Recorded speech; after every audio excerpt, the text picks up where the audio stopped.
Customers complain. It's a fact of business life. Sometimes they have a valid complaint, but often they're just cranky, having a bad day, or upset because they can't find what they're looking for.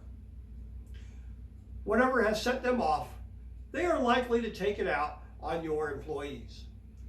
But if you're hearing a lot of complaints, especially if they are not targeting a single employee, they're telling you something about your leadership.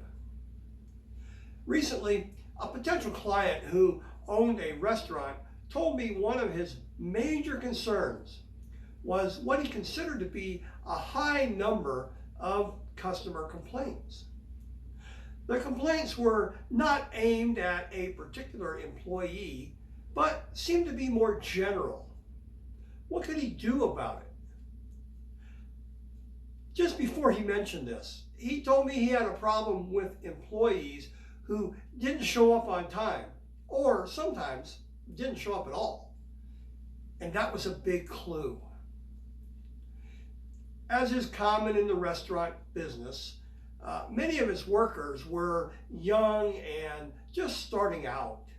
It was obvious he was treating them that way, creating a self-fulfilling prophecy. That's not unique to the restaurant business, and it seems to me like it's more common today than ever before. But it's also fixable. First, make sure everyone knows what's important about the business, its mission, and how they are important to achieving that mission. This doesn't have to be a great society-changing mission. Perhaps the restaurant has a large lunch crowd because it's located near several other businesses. A quick and attentive staff provides an important service to the local business community. Second, share success with the team. You've ensured everyone knows how they contribute to mission success. Now show them that you appreciate their contribution. That doesn't have to involve money. But if you've had a really good year, remember who has made that possible. Third, I'm all for flexibility in worker shift schedules, but you're running a business and it's not unreasonable to expect people to show up on time. Make the rules clear and enforce them fairly and evenly.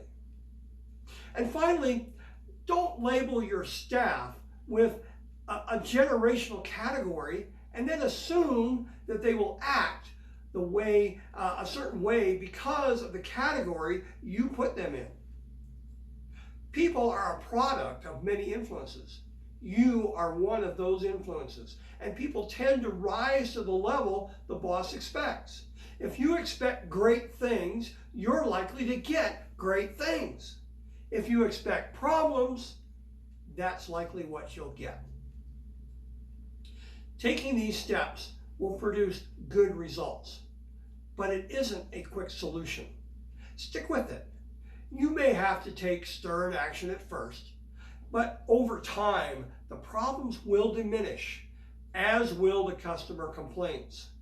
In fact, you will probably start hearing customer compliments.